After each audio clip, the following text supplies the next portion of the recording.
So, guys, why should you never kiss Black Canary? Oh, man. I can think of 100 reasons, but...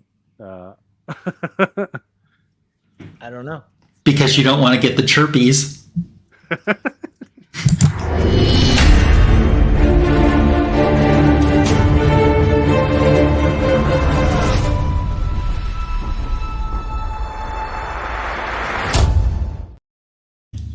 It's Sunday night and we're bringing you the greatest DC comic show on YouTube. Welcome to Fanboys Live and the Retro Review. It's awesome to have you joining us tonight, and if you're watching on the Rewind, thanks for coming to check us out as well. Hope that you've had a wonderful week and enjoyed a great free comic book day yesterday.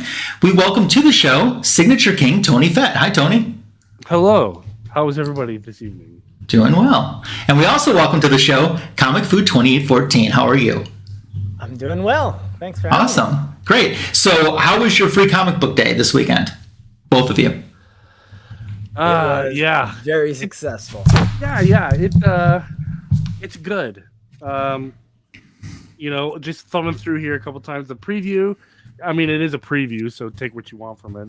It seems like it might be fun. A different spin on the DC universe. So it's nice. It could be fun. I haven't had a chance to read any of it yet, but certainly. And hold on, I just realized why my microphone's probably not working. But the artwork in here is fantastic. Yes. I mean, it's beautiful. Is it who does that? Mignata? Yeah, Mattina. Yeah. And I got the exclusive, 2 of the exclusive foils a week early, so nice. That's pretty cool. We're on a big foil kick in our little group chat, so it's only appropriate. Yeah, that's awesome. You guys hit up any deals on Free Comic Book Day? My shop ran a 20% off promo. But nothing really that I wasn't super excited about. Not their fault, but it didn't apply to like any new comics, obviously, and stuff on the wall. I've thumbed through it all before, so I kind of already knew what they had. So I tried to get a couple of upgrades to some books that I had, but I couldn't find any. How about you, Fu? Did you find anything? Oh yeah, I found a lot of stuff. They had 30% off at the one store, and I brought these Sinestro variants that I found. This is the 75th anniversary variant. Ooh. So I'm trying to collect all of these. And then I have that run, but I don't remember seeing those covers. The Lego variant. I've always liked the Lego variants. I didn't even know they had one. Sinestro Bombshells variant. Oh, wow. Jeez. He's got swag. He's got a little swagger going on there. That's awesome. That's too cool. That's funny. So let's say hello to the chat here. Let's get started here. Southern Comic Geek is with us. And what is he saying? Lord only knows. He's saying that. Also in the chat, we want to say hello to Captain Comics. Hope you're doing well. And also, I understand it's Southern Comic Geek's birthday. So, Jason, happy birthday. That's awesome. Hope there's some cake and ice cream tonight. So happy 21st birthday, bro. That's right. Good one. Happy birthday. Yeah. We'll say yeehaw to yeehaw. Good to see you. Christy is joining us as well. Always great to see James here. Hope that you're feeling better and on the road to recovery. Yes. Yep. James, if there's a specific book you're looking for, I can try to see if my LCS still has it. So just hit me up on Instagram and I'll try to see if they still have it. So we'll say hello to John's Comics with Kids. Hope you've had a nice weekend. Copy 801 is here. That's awesome. Oh, Captain's admiring my headphones. I feel, who's the character in Empire Strikes Back that works with Lando, and he's got those things on? You know who I'm talking about? Yeah. That's what I feel like. Yeah. What's his name? Yeah, I know exactly. Yeah. So Paul S is here. His store had 4 for $1 sale. Ooh, that's a good one. Copy noticing that she had some Green Lanterns. Michael has stopped by to see us. Good to see you, Michael. Hope you're doing well. And as more join us in the live chat, we'll acknowledge them as well. So, Copy is saying that he got at least 5 of the DC Free Comic Book Day. Cool. I guess DC didn't have much this year, right? They had like maybe 3? Is that right? It was pretty slim pickings for DC. Yeah. I'll say we'll do like a kid's book, you know what I mean? Like something to let my kids tear up. Sure. John's store had a good deal going on too. Awesome. So Tony, your Free Comic Book Day included a celebrity interaction, right? Yeah, it was pretty wild. They had like a local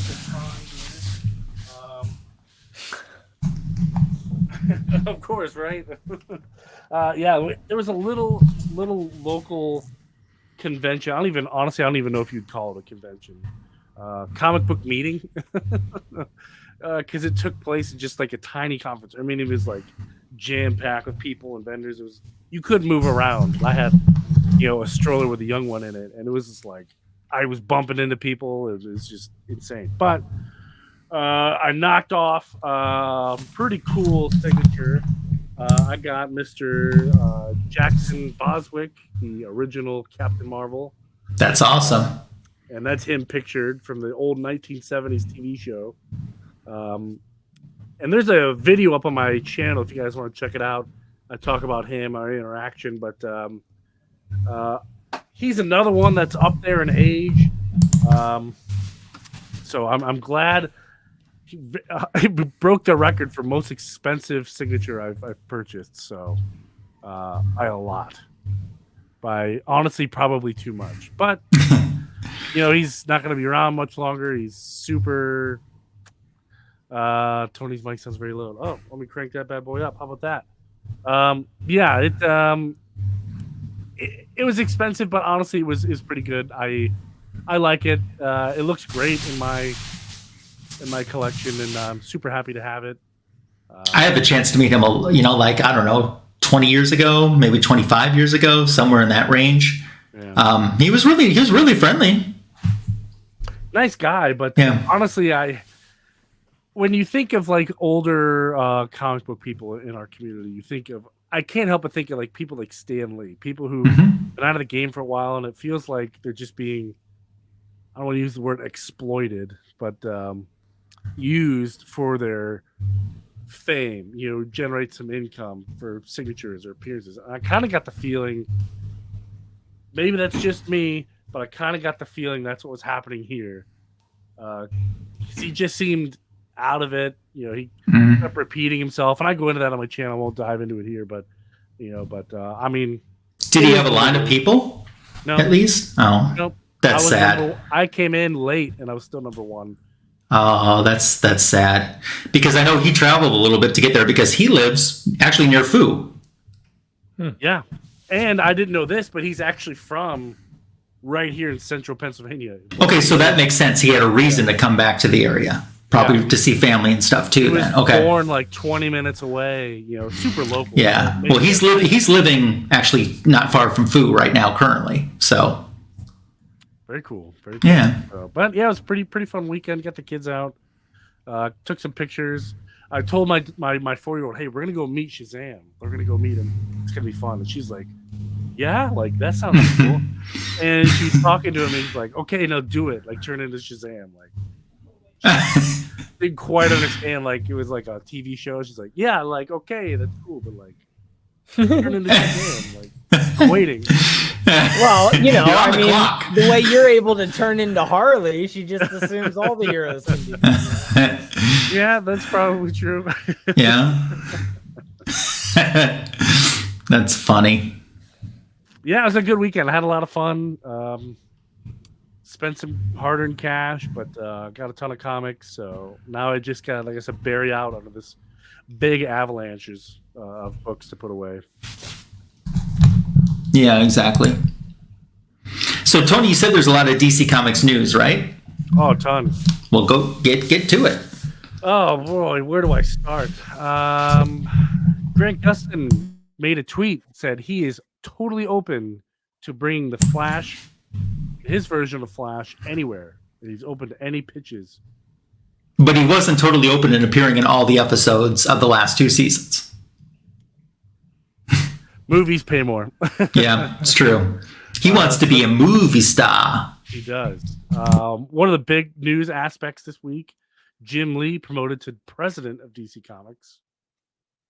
And we all thought he was out the door. Yeah. Exactly. So, which is good. I'm glad to see someone who's been in the industry a long time taking over the helm of DC Comics proper. So that gives me a little bit of hope. Because what was he before? He was just the executive publisher or something? I think so. I forget. I forget what he was before. So that's kind of neat. Let's see. The lady who plays Nebula, Guardians of the Galaxy. What is her name? I can't remember her name. Karen Gillian, is that right? Karen Gillian, that's right. She was asked what character she would play if she was going to DC Comics. What do you guys think? If she wants to play this character? DC character. Let's see. It is a villain. It's a villain. Killer Frost? No. Okay. I'll do it even further. I'll narrow the scope. It's a Batman villain. Well, I would think every actress would want to be Catwoman, but it was probably something different than Catwoman. Poison Ivy. It is Poison Ivy. Poison Ivy. It is Poison Ivy. Awesome. Very cool. Yeah. First of all, hello to Dale's Suspense Comics and Collectibles. Dale of Suspense Comics and Collectibles. Hi, Dale. Dale, what's up, buddy? So I thought that was pretty cool, and there's obviously some fan art that went with it. It was pretty cool. She's great in the new Guardians movie. I won't spoil anything, but I saw the movie Thursday night. She's great. Yeah, she seems like she's a good Nebula. And I'll tell you something, what James Gunn has done with that movie, and this is no spoilers here, this is one of Marvel's better movies. They haven't done something this good in a while in a project. This is very reminiscent of phase 1, 2, and 3 of Marvel, this movie is. So if James Gunn can bring that type of movie making over to DC, that's a big win. And it's funny you mention that because, James Gunn's future at DC, is wide open. And you see all these Marvel characters ready to just peace out and jump ship over to DC, which I think is pretty wild. Another Marvel guy was asked when he wanted to play Ben Schwartz. What do you guys think he asked to play? This is his own cast, so nothing's official. It's just his wish. Gotcha. It is Plastic Man. Interesting. He wants to play Plastic Man. Very cool. I think it's pretty cool. James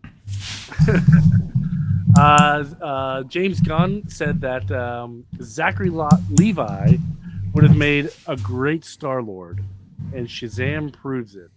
So I know Shazam 2 didn't kind of make it a great box office blowout. I don't think it was anticipated to be. Not that movie was bad, but they killed all hopes of that universe moving forward way too early, in my opinion. Yeah. And I think people were just like, what's the point? So that's why that movie probably didn't do so well. But I thought it was great. But that reminds me, I forgot that Zachary Levi auditioned for Star-Lord. I think it's better the way it is with Chris Pratt as Star-Lord, but but that's okay. Just kind of curious to think about what it could have been if it was the other way around. We'll say hello to the Sniper Who. Great to see you, Nathan. Tom Cruise in talks with Warner Brothers for a role. And a lot of people are thinking that that's probably a DC role. Well, he loved the Flash movie. He did, which is a great segue. Someone, as a random person, asked him if they will, in the current Flash movie, are there any new characters that are going to be introduced in the movie that will go forward in the James Gunn movie? And he said, yes.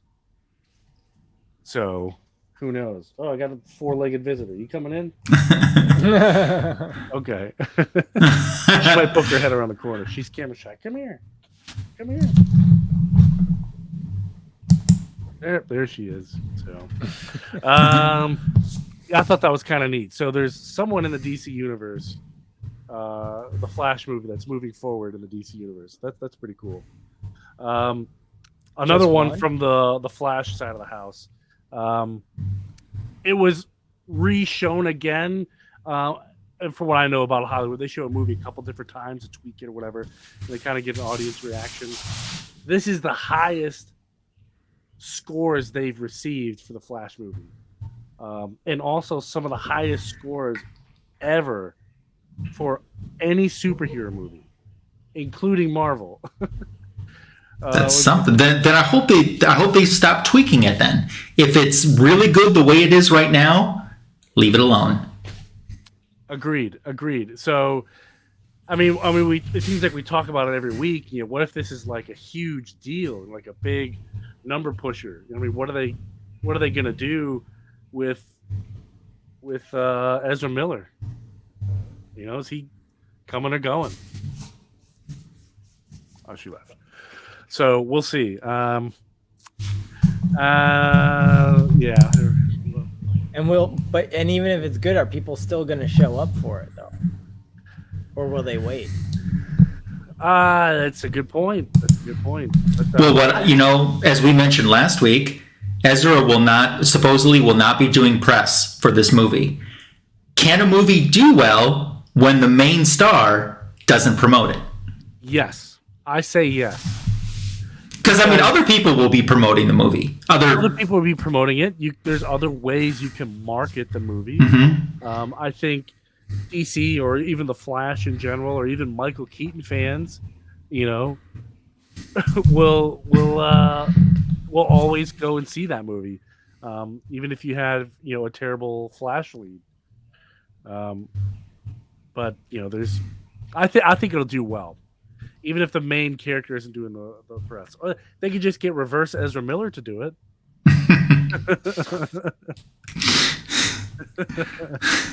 So we don't need another one. No, reverse Ezra Miller. He's a good guy. He donates to charity, does his taxes, He does his taxes. Signs autographs without punching out people. Without putting people in chokeholds. Yeah. Yeah, just get reverse Ezra Miller to do it. I think this movie would be fun. I'm gonna see it either way, just because I love the characters and it's something I've always wanted to see. I'm excited to see Michael Keaton do Batman again. General Zod's gonna come back for a big fight, so I'm gonna see it. It's gonna get my money. I'm gonna have a lot of fun with it. It's gonna be great. July 16th, right? Is it July now? I thought it was June. June 16th. Okay. So we're like a month out, Yeah. But this still isn't James Gunn, though, right? Correct. Technically, no. But I guess it's still part of the Snyderverse? I believe this is supposed to be what resets it. Yeah. Okay. And remember, everybody, including us, are in this movie somewhere. Because they started casting it, it seems like 20 years ago. Yeah. I'll be interested to see how they integrate the clips of the older things that they pulled from, like Christopher Reeve, Adam West, supposedly Linda Carter. I think John Wesley Shipp needs to be in there somewhere, too. I think that's a big disservice not to include him. Yeah. Ready to see the end of Ezra Miller. Even James Gunn said, we don't know. We don't know. I mean, I'm sure a decision has been made. But for the decision, if the decision sticks, will depend on the box office. And hello to Bottom Tier Collector. Thanks for joining us.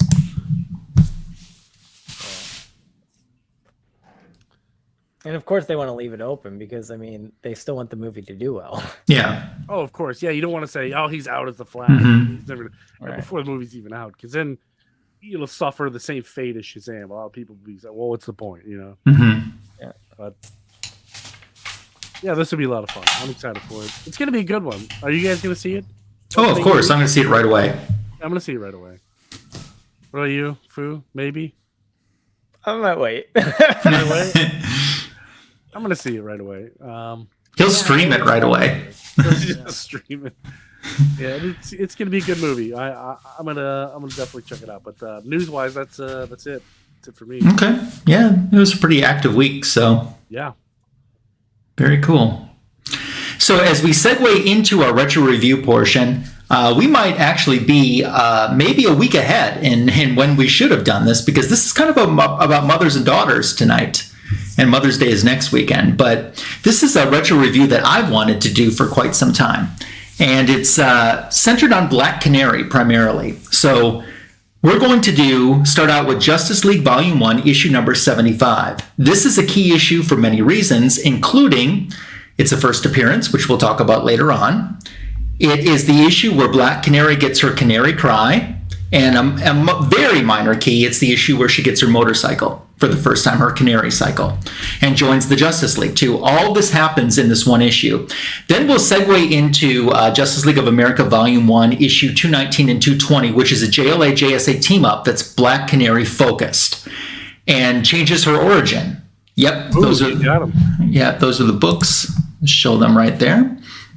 So that's what we'll segue into. Something to keep in mind as we get going, especially with issue 75, just to tell you where the JLA was in terms of that time. So this is Silver Age. This is 1969 that we're starting out with.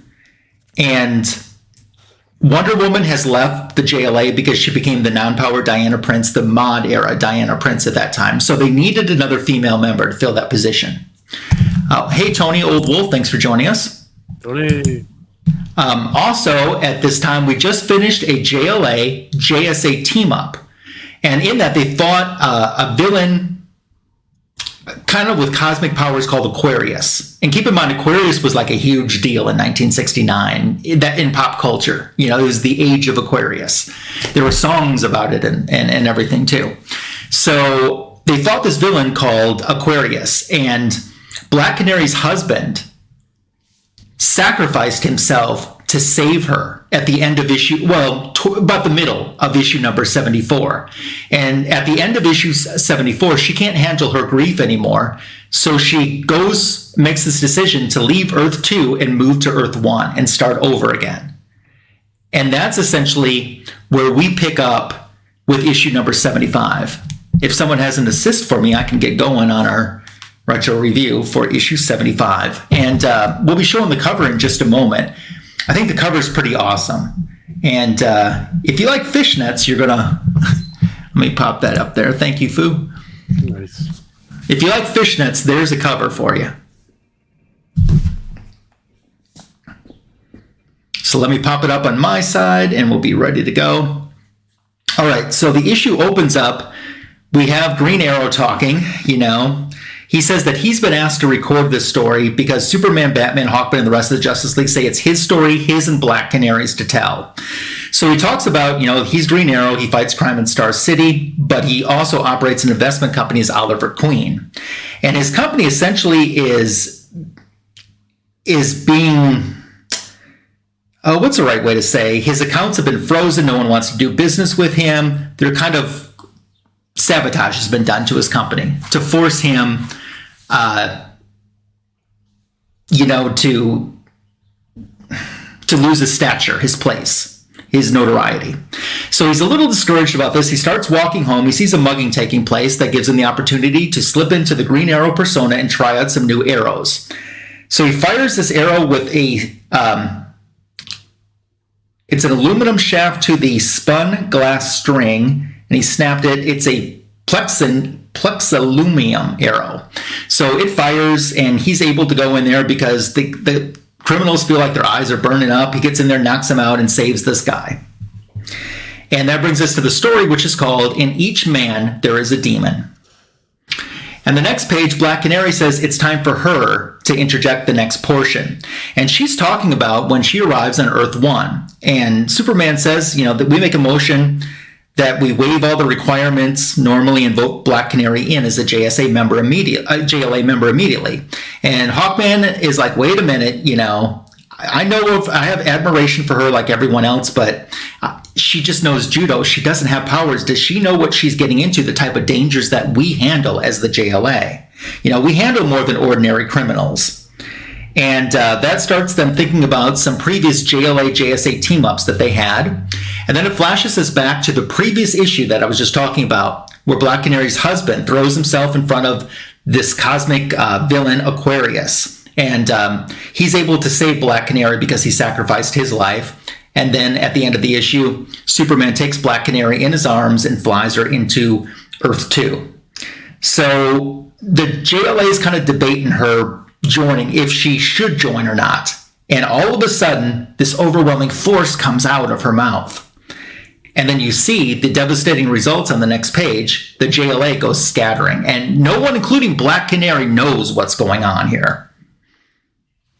Then we cut back to Oliver Queen, Green Arrow, and he's talking about what he was going on. He decided to go see a psychiatrist and tell him about how he had been feeling. And the psychiatrist has this ID actualizer, actually. It's called an ID actualizer, which will dig deeply into your self-conscious and enable you to see what you really wish to be.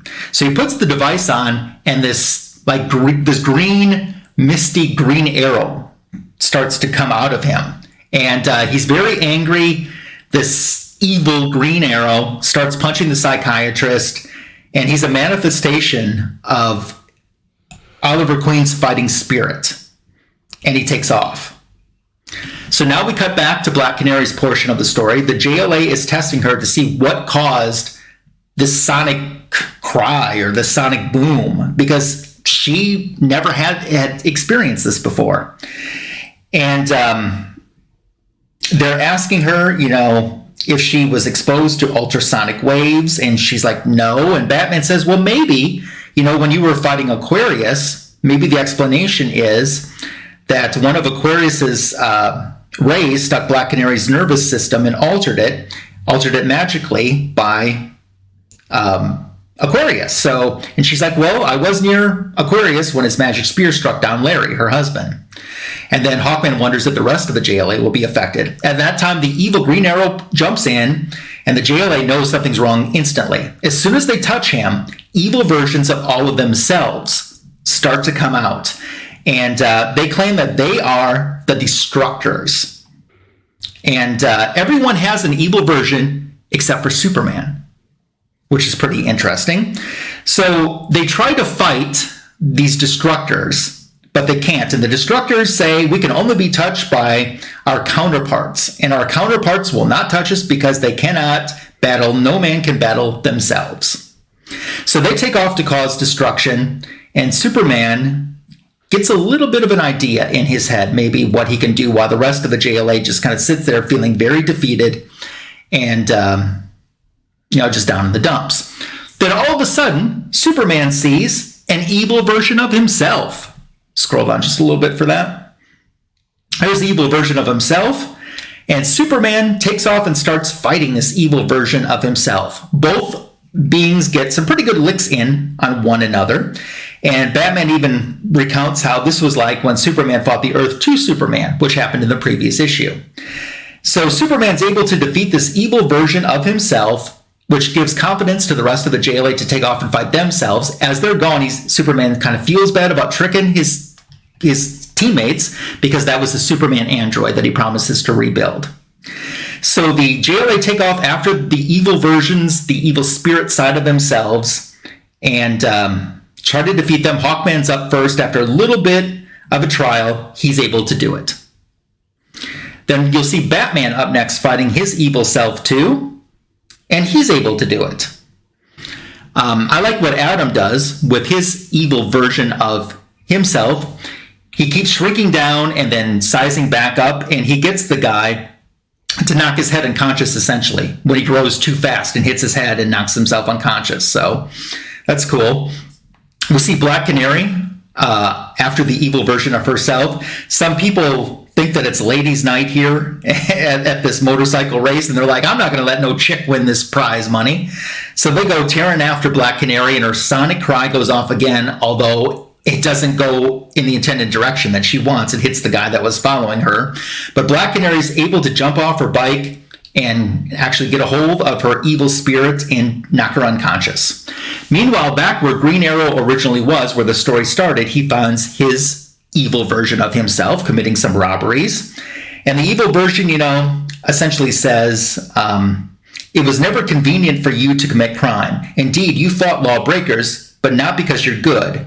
You maintained the Green Arrow identity because it was fun. You enjoyed the thrill of outsmarting foes. You glorified in the fame it brought you. And Oliver Queen admits that, yeah. And he's like, I can't do it. I can't stop this guy. And he throws down his bow and arrow and starts to walk away.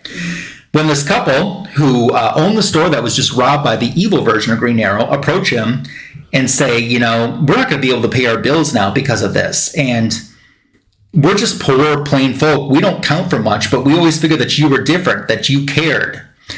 And heaven knows people like us need someone to care. And that inspires Green Arrow to go back and fight the evil version of himself. Essentially, they have a duel. They each draw their arrows and fire at one another. But one hits Green Arrow, Oliver, in the leg. The other one, as it's just about to hit the evil version, he just kind of disappears. And as he disappears, everywhere else in the city where the other JLA members were, their evil spirits start to disappear as well. Which brings us to the final page, where Green Arrow is, he's got his leg bandaged up, and he's recording all of this with Black Canary into the archives for the Justice League records. And he says, there's nothing left to tell you. It's over. It already seems like a distant dream. The pain in my leg reminds me it was real. The pain and a sense of purpose is totally new to me. I'm injured, penniless, and happier than ever before because now I know who I am. And Black Canary says, well, I don't. I still don't belong to this time, this place, but I'll try. We're both crippled, Green Arrow. You by your wound, me by my loss, my doubt. Perhaps with some luck and some love, we can both find health again. So essentially, that's my issue. And they're saying that there's a little bit of evil inside of every person, even if they are good. And it was that separation of the two. And when those spirits disappeared, they went back into the bodies of who they inhabited. So that was my Silver Age issue. And we'll jump forward, about 16 years or so for the next issue in the Retro Review, the first of a two-part JLA JSA team-up. And Fu, you can take that away. All right, yeah, we're going to jump way into the future here with 219. And it starts off with this gang of criminals basically threatening that they've got charges scattered throughout the city that can blow up like 6 city blocks unless money is delivered into their bank account. And that's when the Golden Age and Silver Age Flash here show up. And because it's time for the annual JLA JSA meetup. And these two, of course, arrived first. So they have kind of a lot of fun capturing this crook, kind of spelling out JSA along the way and then crossing it out and putting JLA. Basically because these crooks are not super powered in any way, it's very easy for them to take them down. The cops are kind of funny too, because they don't even really quite know what happened. But Jay Garrick is complaining that not complaining, but saying it's kind of like arrogant for the Earth 1 Flash to call his Earth 1 because technically the Golden Age happened first, but whatever. So then they go to this transmatter device, which I guess connects the two worlds, Earth 1 and Earth 2, and they're reminiscing how they were the first ones to actually connect because of the Speed Force, although I don't think they called it the Speed Force then. And as they're discussing that on the top of this building, this pink ball of lightning shows up, and it comes after them and hits Barry Allen directly. And that's when they realize that it's not just a pink lightning bolt, it's Johnny Thunder's Thunderbolt. And they're wondering why it would possibly attack them here. But again, it really it kind of knocks Jay Garrick back, but it really hurt Barry Allen quite bad. And then it disappears. So Barry Allen is left pretty much hospitalized, I guess. And the rest of the JLA are up in the watchtower, all just reminiscing. And is that a dick joke right up there with Black Canary? It is. Yes, it is. Okay. She says, "Oh, it's about this long funny. and as wide around as a marking pen." And Power Girl says, "Tell Oliver I'm impressed, Dinah. I didn't think you could make an arrow that size. Never mind that it would fly." So there you go. All right. Hal Jordan's kind of just like, oh, sometimes I just wish I could be out in the stars, I guess, because he apparently has just come back to Earth. You've got Firestorm kind of brooding because he's got this crush on Power Girl, but doesn't know how to talk to her. And Hourman and Zatanna and Red Tornado kind of all give him some courage to go talk to her. And just as he does, there's that pink lightning ball again, shows up, and Firestorm thinks that this is a good opportunity to go show off to Power Girl. And but of course, it takes him out almost immediately. Power Girl ends up having to catch him. And of course, again, it is Johnny Thunder's Thunderbolt or T-Bolt. So it kind of just seems to, again, knock back each of these JSA members. You can see the Hourman now. Here, Starman and Green Lantern go up against it, but he turns, this is, of course, pre the yellow impurity being removed from the Power Lantern. So he turns himself yellow and is able to basically reflect the power back to Hal Jordan and Starman, but only Hal Jordan really seems to be badly affected. Red Tornado, again, another one's taken out pretty quick. And there just seems to be no stopping this Thunderbolt. Plastic Man wraps up around him as Zatanna basically turns the air solid around him. And as she's doing so, he just zaps them both.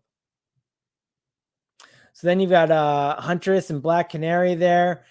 Black Canary is the only one that seems to have any real effect on this thing.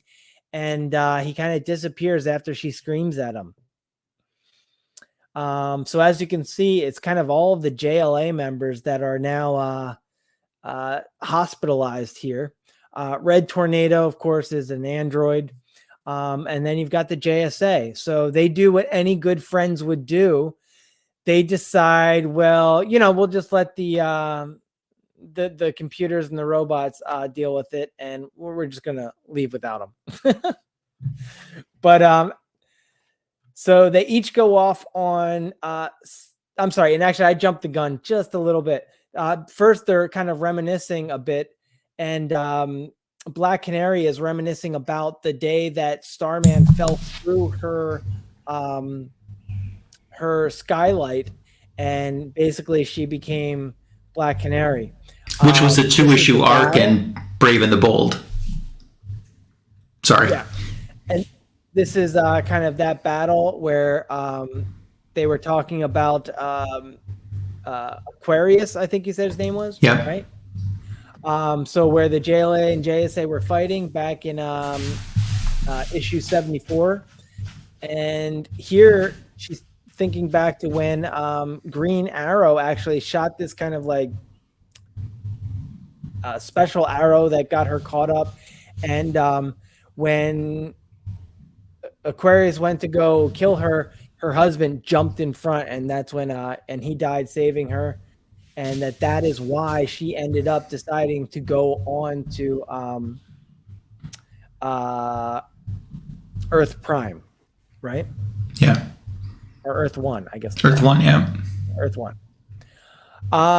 So then They're in the Watchtower, the remaining JSA members, and they're seeing that even Superman and Wonder Woman were taken out. They assume by the T-Bolt.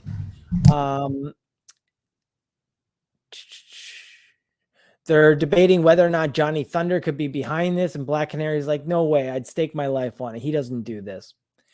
At that point, Golden Age villains begin to show up around the world at various like monuments and pyramids and begin to take control. You can see the Stonehenge here. So the JSA rushes off to go battle these villains. They leave Black Canary with Starman to basically stay with the JLA, who's all unconscious right now. And this is where I jumped ahead before, but this is the part where they're like, yeah, no, instead, let's go find Johnny Thunder instead. The robots, I'm sure, the automated systems will take care of these guys. So they just leave them unattended in these comas.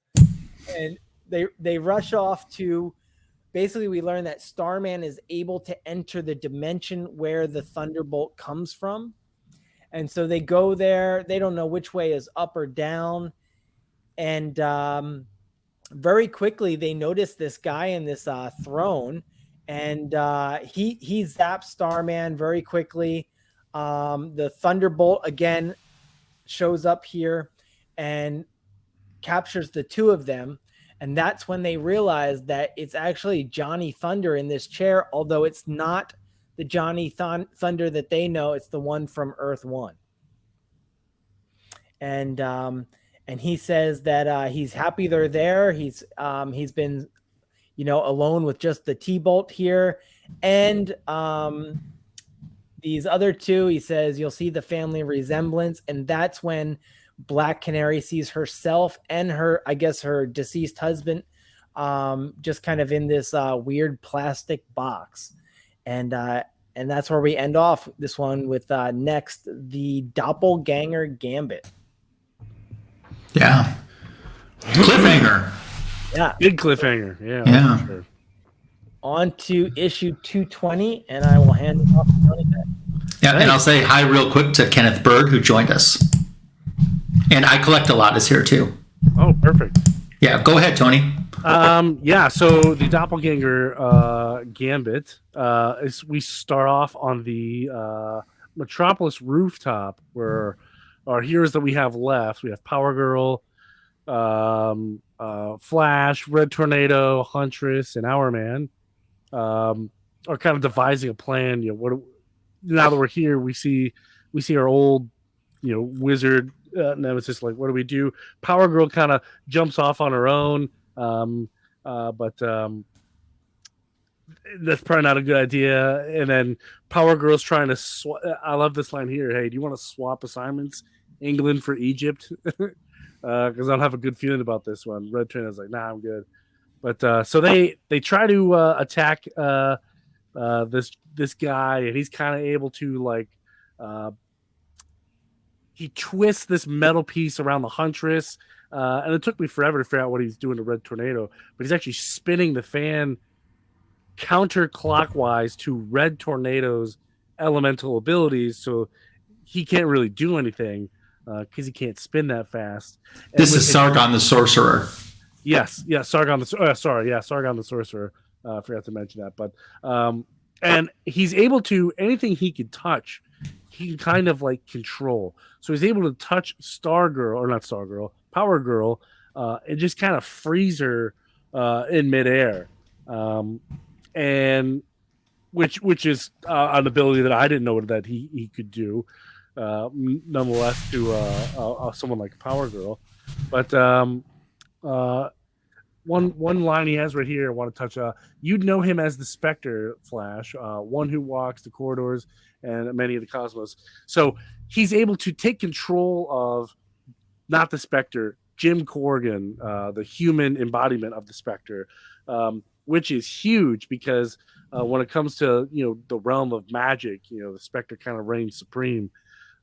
So he's out. You have your top guy completely out of commission because Jim Corrigan himself is out of commission, and that's going to come into play kind of later on in the issue. We'll figure out, how that's going to work.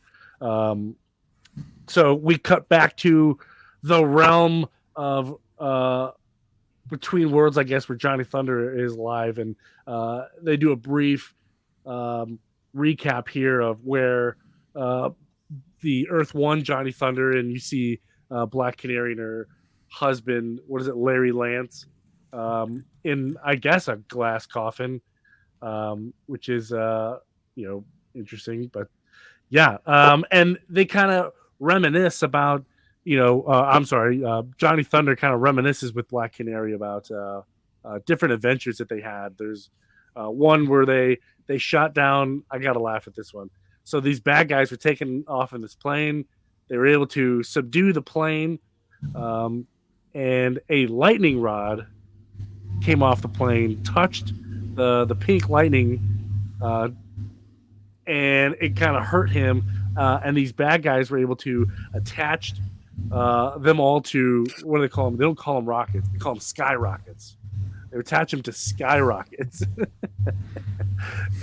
And at the last minute, T-Bolt was able to wiggle free and get them. So, which are real Golden Age issues. Yeah, this is classic. When I saw them tied to rockets, I was like, awesome. It's pretty cool. What if it's a Tesla one? They'd be dead anyway. And they talk about how they were able to subdue the bad guy, and it's just he misses that part of his life, and all of his JSA, which I thought was pretty cool. And then we cut to him reminding them that the Justice Society had called it quits. Superman right here. Superman has bailed us out, and Johnny stuck around to help the locals until one day the news came, and then we see the newspaper JSA's called it quits. And then you kind of see this is a classic line right here, a classic Golden Age line. So Diana Lance is kind of in her apartment with her son and her husband, and they're just being a great all-American family. And this pointy mustached wizard comes in, and he's like, I know who you are. And Black Canary's like, oh my gosh, it's you, but you're in jail. And the best line, he's just like, I am in prison no more. Like, come on, that's awesome. I love campy stuff like that. It's so cool. And then he's able to, freeze her. I don't know what you want to call it, but put her in like a suspended animation. And then we cut to a T-Bolt and his kid, and they're talking about putting their baby up in space. And I think they actually use the term suspended air animation.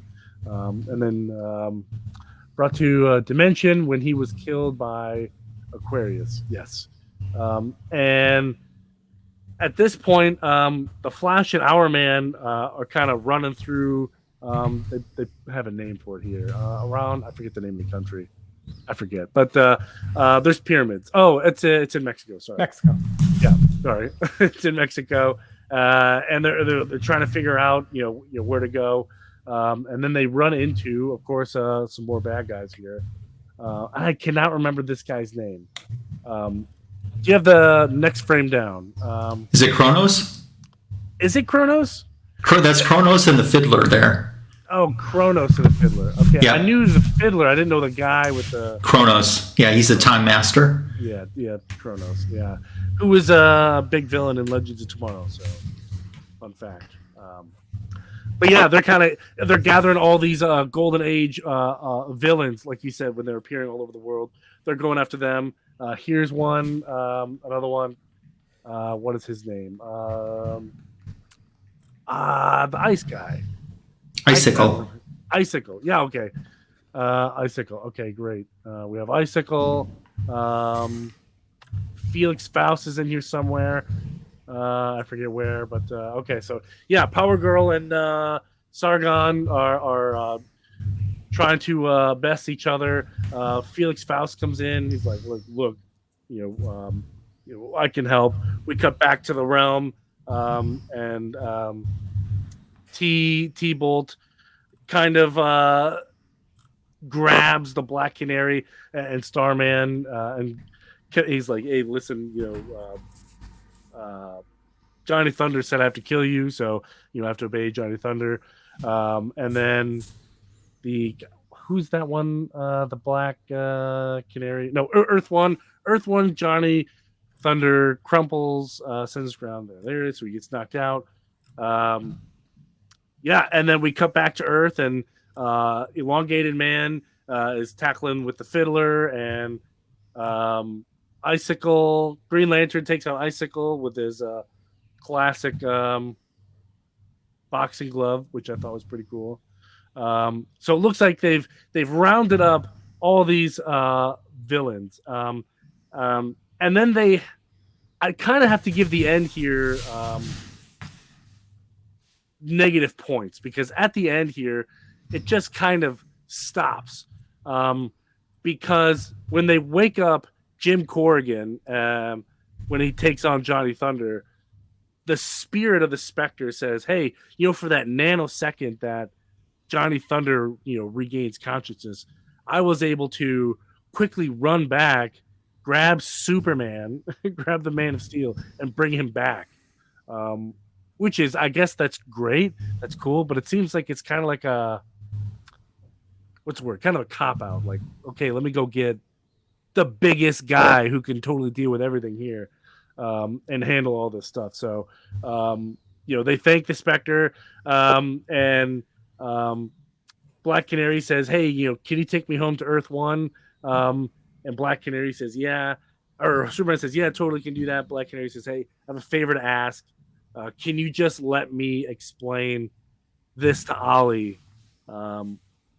Which I thought was pretty cool. I do have to say, I do think it's appropriate that at the very last panel right there, with special thanks to Marv Wolfman for suggesting the idea, which I thought was pretty cool. You don't see that a whole lot of days. No, because I believe Roy Thomas wrote the story. Yeah. So essentially, Tony, what happened in your story, what they said with Black Canary's origin, that that Black Canary is not the same person who moved from Earth 2 to Earth 1. That was her mother. And that was her mother who was in that box with her father. Yep. And when they moved her to Earth 2 to Earth 1, in that process, she realized she was dying from Aquarius. And her last wish was to see this baby. So the wizard? The wizard broke in after the JSA disbanded. He attacks Black Canary, but to get his revenge, he puts the sonic cry inside their daughter. They can't keep the baby anymore because anytime it makes noise, it's almost like an earthquake. So they take this baby into the Thunderbolt dimension and erase all knowledge of this baby. So then, when the mother moves from Earth 2 to Earth 1, she realizes in that process she's dying. And she has to see her daughter once more, and they see that the daughter has matured and developed into almost a spitting image of her. So they implant the daughter with the memories of the mother, who doesn't know that she's the daughter. And she's the one who lands first appearance in JLA 75, the second Black Canary, the daughter. My question to you guys, what do you think of that? Is that too confusing? Is that the right answer to try to explain why this character who's been around since the Golden Age still looks like she just walked out of the Golden Age? It doesn't look like she aged today. Is that the right thing to do? Is this origin too confusing? Was this storyline a mistake? Is it too complicated? Thoughts? I feel like it started off good, and then it was rushed. Towards the latter half of the third issue, I felt like they skipped a bunch of stuff. Like, they showed Jim Corrigan waking up, but they didn't show like the Spectre going back and grabbing Superman. All of a sudden, he was just there. Details like that. But the story was fine. I just felt like it was rushed a little bit because they claim Superman is one of the few people who actually knew that wasn't the mother. Yeah. Because he was there. Fu, what are your thoughts about this? Same questions to you. I think I was happy with the original. I don't know, trying to make it that it's a different character now that's confusing. It is a little confusing. So I just, how is that? I mean, she thought her entire life she was mourning the loss of her, well, not her entire life, but she thought she was mourning the loss of her husband, but really she was mourning the loss of her father, which is such a different relationship. Right. Yeah, it's weird. I think it was with good intentions, but somewhere it fell apart. And the B story, which essentially is the Earth One JLA heroes being sick and the JSA fighting all these heroes that show up, that just felt like it was too much. And I mean, they don't really go into as much detail. Like, okay, yeah, they were knocked out, but like, how did they wake up? Was it woke up because, they were able to subdue, Earth One Johnny Thunder for a second and take the focus off of the Thunder, and that's what woke them up, or they just wake up like, oh, I'm awake now. The way that I understood it was because for one moment, they talked about those little sparkly things that was bouncing around inside of the T-Bolt universe, and one of them loosened up enough of the restraint over the Earth 2 Johnny Thunder's mouth that he was able to control the Thunderbolt. Yeah. Well, that's what I mean. Was it that distraction for a second that woke everybody up? Well, then Johnny Thunder of Earth 2 gave the order, save my friends, and that's what snapped the JLA out of their comas. That's the way I took it. Maybe I'm wrong on that. Yeah, I mean, that's a great way to interpret it, but I mean, like, they don't say that. I mean, they don't. They don't know. But I would interpret that too. I'm going to change the subject for just a half a second. Some fresh news coming out of the MCU. Okay. Adam Driver has been cast as Reed Richards. Interesting. So, Fu, I think you're a big Fantastic Four fan. What do you think? This is fresh off the plate. Adam Driver is Reed Richards. Feels weird. Does it feel weird? Yeah. I like it. I mean, I only really know him from Star Wars, and I don't know. Feels weird. I like it. I think it works good. So, for all you Marvel fans out there, I know this is a DC show. Adam Driver cast as Reed Richards. So, I think that's pretty cool. Sorry. It's okay. I know it'll change the feng shui of the thing, but I want to get it out there. So, grades and other thoughts. Fu, let's start with you. I mean, it was fun. I mean, it was silly in many ways, but it was fun going back and reading books from that time. I'll give it say 3.5 out of 5. Okay, fair enough. Tony, your thoughts? I'm gonna go 3. I'm gonna go 3. Just because it seemed unnecessary to mess with the origin of Black Canary. I'm gonna have to agree with Fu on some of his critiques, but yeah, it just seemed it's a great story, and I feel like that's what it could have just been. It could have just been like, that can't happen, in the current timeline. But yeah, sure, but yeah, I'm gonna say 3 out of 5. Well, another thing for me to keep in mind is they knew at this time, although it wasn't launched, that Crisis was coming. Now, granted, they didn't know that Crisis was going to be what it turned out to be. Meaning, I mean, they knew that we were going to do a lot of things with the universe. They probably didn't realize that they were resetting the universe as much as they did, and that it was just a starting over point. So did we really need this? It gets a little confusing of the mother and the daughter and who has whose memories, and that's the part I don't like about it. But Black Canary really didn't get a lot of attention.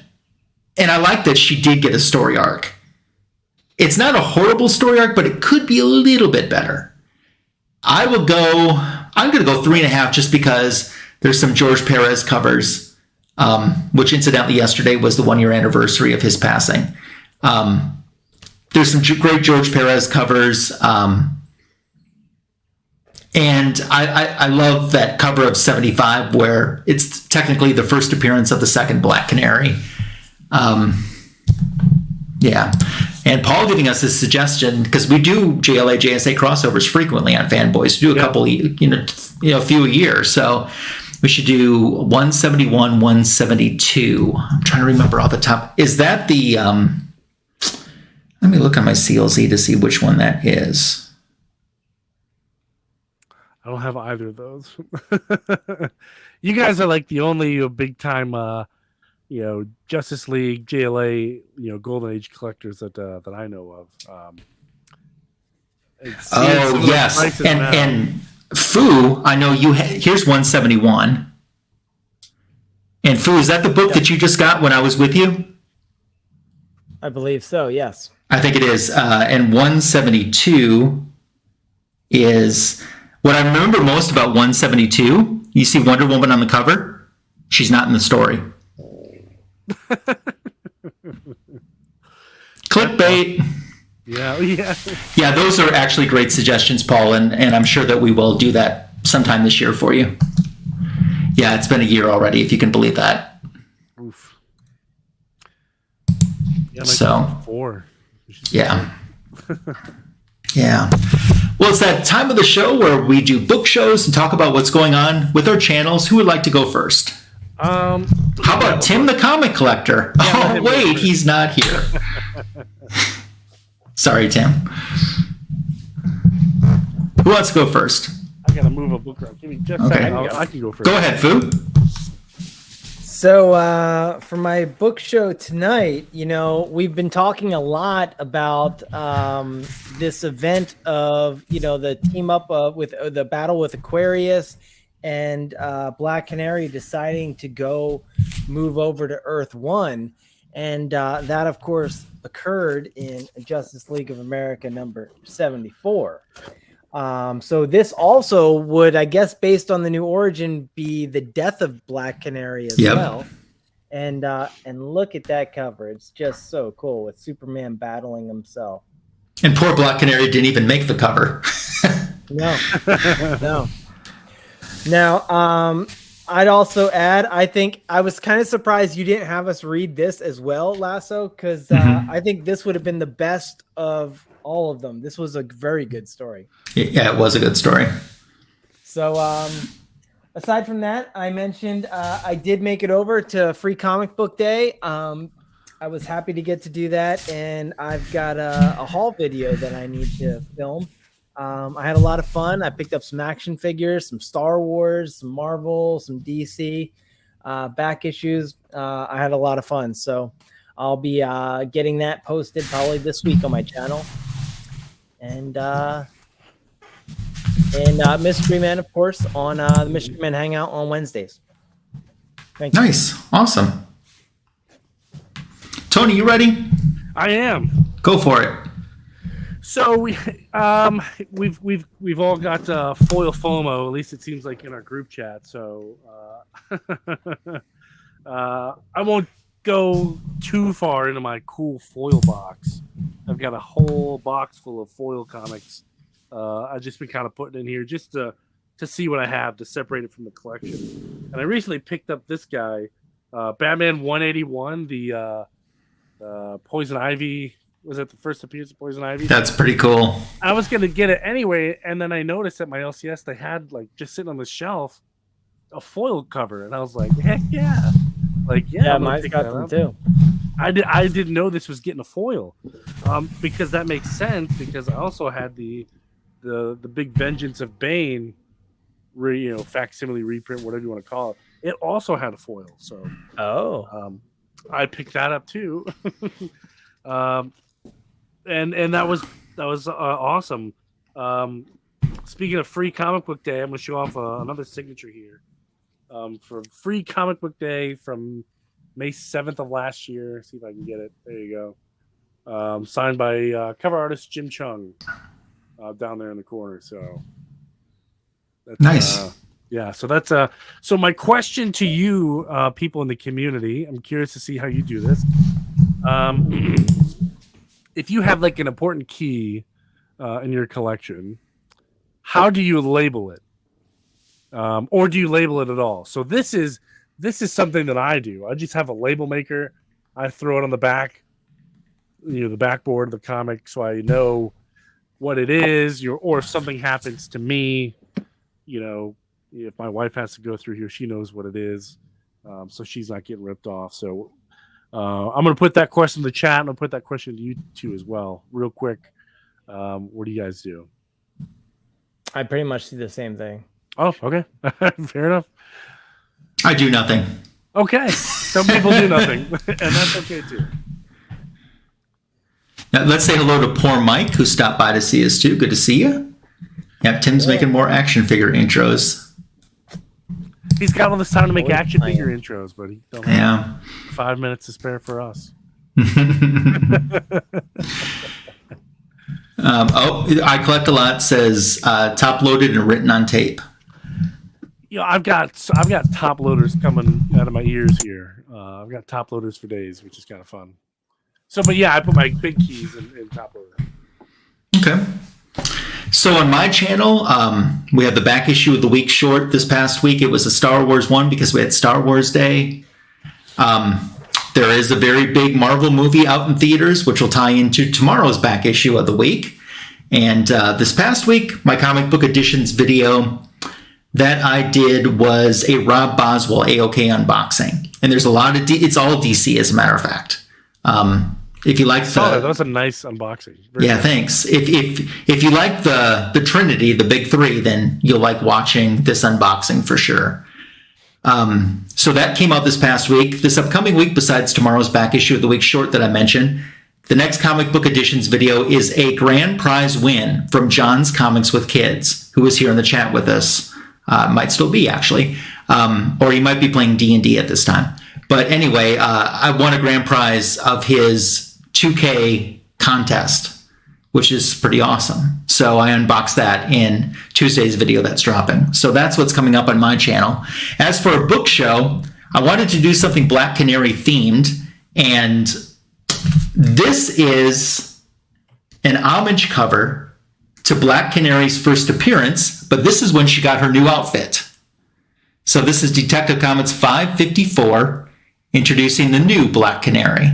So what do you guys think, this costume or the fishnets? Fishnets. Fishnets? Fishnet. Yeah.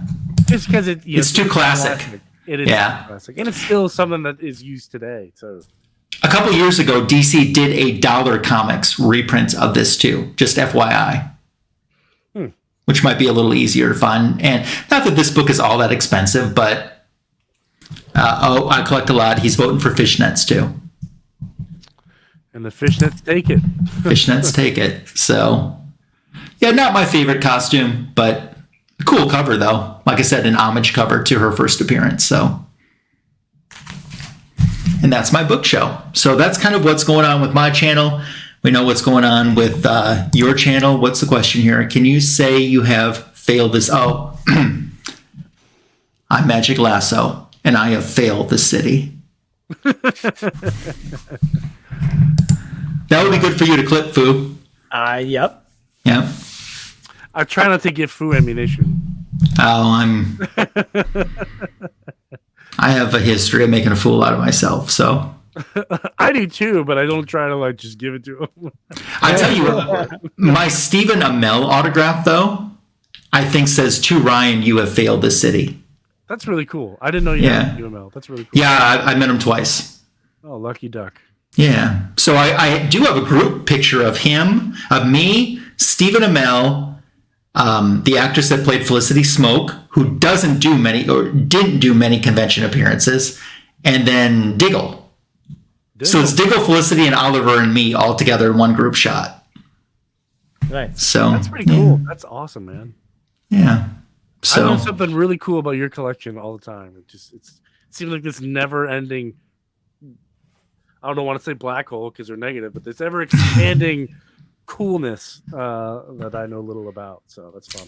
And viewers who get upset, Jean Malo, I'm talking to you, that there is not anything on my background will be happy to know that I'm attempting to fix that. I even went to IKEA this afternoon. So I'm thinking about it. I'm working on it. So, Look, the new guy even knows. Oh, jeez. Oh, man. So that brings us... a pallet of fur hanging on the wall behind him, but he wouldn't. Pallet of fur, yeah. If I did that, maybe I'd start getting the 14K subscribers. Right? Yeah. All right, that brings an end to this week's edition of the greatest DC Comics show on YouTube, Fanboys Live in the Retro Review. Now, next week is Mother's Day. We haven't talked about this. Is there a show next week, guys? We don't know. There might be a show next week, and there might not be. Maybe you should tune in. We don't know. Maybe. If we're here, you should tune in. Yeah. If we're not here, you should just watch an old one. That's what we should do. We should just stream we should have reruns. We should be a seasonal show and then do only reruns. There's a way that people can find our old episodes, you know? Yeah, if only. If only. Reruns. Someone will be great. Yeah. Good night, Christy. And I'll say to you, happy Mother's Day a week early. So, and I Collect a Lot's giving us some thumbs up. So good to have you all here. Once again, thanks for watching Fanboys Live in the Retro Review. Have a fantastic week and we'll catch you soon. Bye.